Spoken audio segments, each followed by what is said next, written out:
24 years as a professional, 34 trophies, 467 goals. Zlatan Ibrahimovic was a success at every club he went to, not only laden with silverware, but his brash personality granted him cult hero status in almost every city he moved to. But amongst the greatness, there is one ugly red mark, one that Zlatan himself wishes he could erase from his memory. So what happens when you combine one of the best teams of the world with one of the best forwards on the planet? An absolute disaster.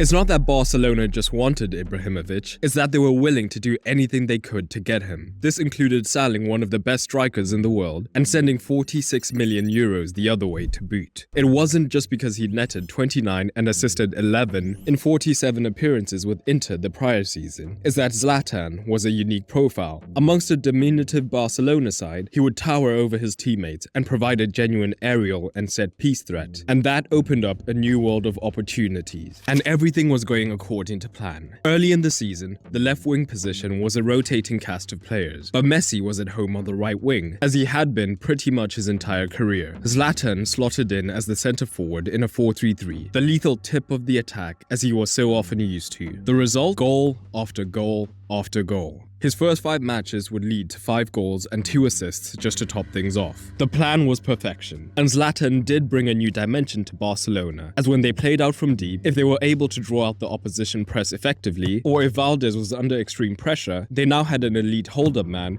who could bring the ball down and resume the tiki-taka play, only from higher up the pitch. The same went in open play, as even if it was a piercing pass that broke the lines, with his back to goal, Zlatan was a dream. He could take in the pass with the ball sticking to him like glue, giving the midfielders and the likes of Messi drifting in from the right to the center the opportunity to converge around the ball and overwhelm the opponent. But here's the crucial thing. Barcelona weren't looking for a random target man who they could lump the ball up to as a desperate plan B. Anyone they brought in had to fit the Barcelona mold, and Zlatan was perhaps the only man on the planet who could pair physicality with being more than technical enough to participate in the build-up phases. He was an expansion of their skill set, rather than a plan B. So in possession phases, the side still felt confident in him, knowing he could handle their one-touch play and make the correct decision. And despite his stature, he wouldn't always be the tip of the attack. He would drift into the midfield or to the left channel to participate with the midfield and draw defenders out of position. Again, also creating space for Messi. The 5-in-5 would grow to 11 goals and 5 assists in his first 13 matches. Everything seemed rosy, but then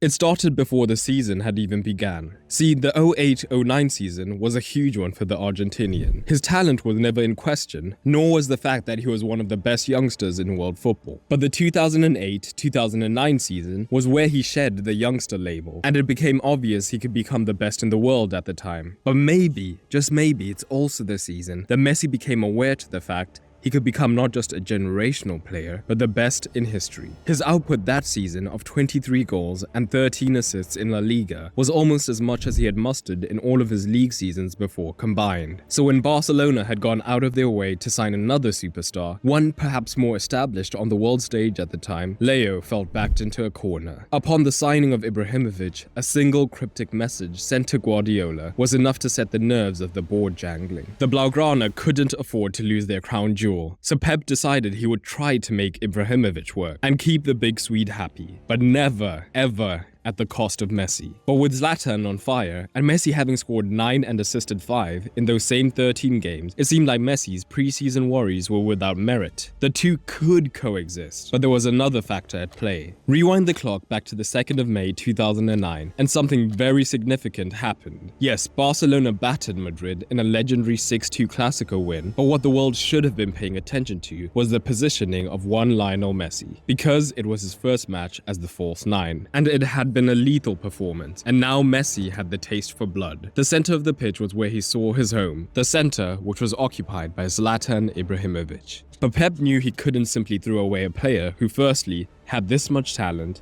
and had cost this much, so he adapted. The shape may have been nominally a 4-3-3, but Messi began to drift infield earlier and earlier. There had been shades of this in the prior season, but Eto'o was less of an on-the-ball forward, so he was happy to drift slightly wider to open up new channels for Messi, and Eto'o could be on the defender's shoulder, ready to use his pace to run in behind. Pace was the last thing Zlatan's game was built upon, so replicating that dynamic would make no sense. Besides, he was an on-the-ball player and wanted to get involved through the center and get as many touches as he could. Two great players, but more and more as the season went on, they all continued to get in each other's way. When Messi was on the ball, he had Zlatan drawing men towards him, and one less runner to hit in behind, or at the very least take defenders away. And when Zlatan was trying to see more of the ball, Messi was there to snatch it away from him, forcing Ibrahimovic to be more and more static higher up. And slowly the big Swede realized that for the first time in a long time, he was no longer the main man. Zlatan said of Messi, he wanted to play in the middle and not on the wing, so the system was changed from a 4-3-3 to a 4-5-1. I was sacrificed. I no longer had the freedom I needed to succeed on the pitch. Things began to head downhill quickly. That 11 goals in 13 quickly turned into 5 goals for the remainder of the season, and the tension was beginning to grow. Still green in his managerial career, Pep had already made it extremely clear that if you do not march to his exact orders, you do not play for him. If when he asks you to jump, you don't ask how high, you do not play for him. If you do not submit to his tactical vision, you do not play for him. And Zlatan is Zlatan. He likes to pave his own path. I was a man, Zlatan would go on to say. These boys were like schoolboys, completely in his hands. The whole gang, they were like schoolboys. The best players in the world stood in the dressing room with their heads bowed. I didn't understand any of it. Zlatan was beginning to fall out of line tactically. The immense rotations that Pep liked in the final third were not his forte, meaning Barcelona lost a dimension when it came to disorienting opposition defenses. But it was the defensive phase where Guardiola had a real problem with him. The 6-second rule was a defining trait of Guardiola's Barcelona. Whenever they lost the ball, they initiated one of the most intense presses we have seen to date, trying to snatch back possession within 6 seconds. But Zlatan was not mobile or disciplined enough to do this for 90 minutes. Even a slightly worse press meant the Blaugrana had a little less of the ball, something which Pep wouldn't stand for. This was paired with Messi not just wanting to play through the center, but wanting to be the blade at the tip of the Barcelona spear. Messi was thriving, posting his best numbers to date, having established himself as the guy.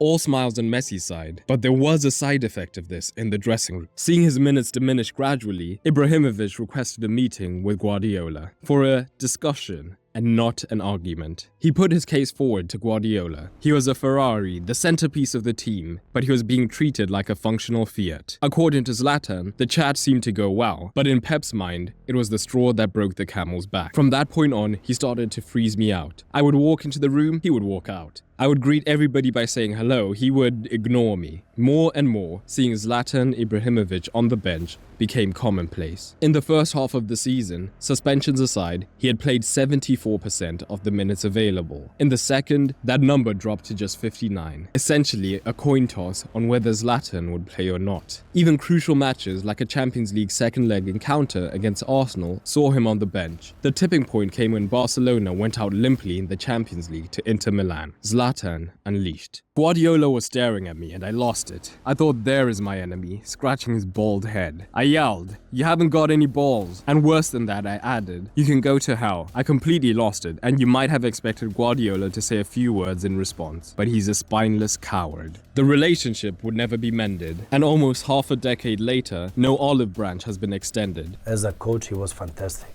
As a person, I have no comments about that. And then I had Mourinho. You don't like him as a person? He's not a man. There's nothing more to say. Looking back, it seems like the obvious result when ultimate control freak meets the ultimate maverick. Zlatan was perhaps the antithesis to the Mesker-owned club philosophy, but I can't help but wonder what could have been between Zlatan Ibrahimovic and Pep Guardiola's Barcelona. And if you've gotten this far into the video, you're probably a true tactical nerd. And if you've ever wanted to understand the tactical principles that allow elite teams to function, I've put together a free resource to get you started on your tactical analysis journey. Just click the top link in the description or the comments. And if you want to get started in tactical analysis yourself, don't forget to check out that top link in the description.